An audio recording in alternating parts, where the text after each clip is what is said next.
Hey everybody, Albano here at the Singing Clockery, back with another wall clock.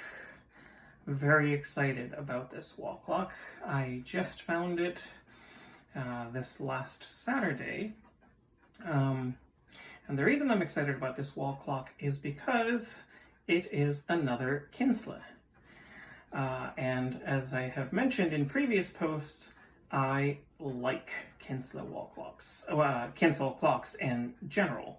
I think they are very sturdily made, good workhorse type clocks, and their chimes are magnificent, and this one is no exception.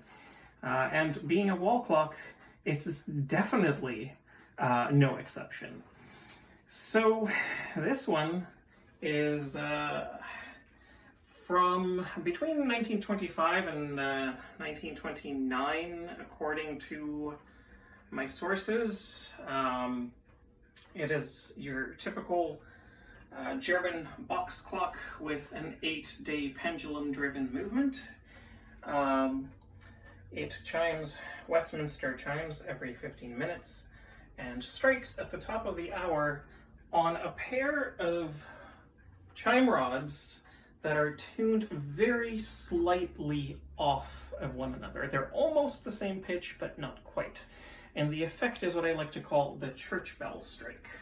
And you'll hear what I mean once you hear this amazing chime.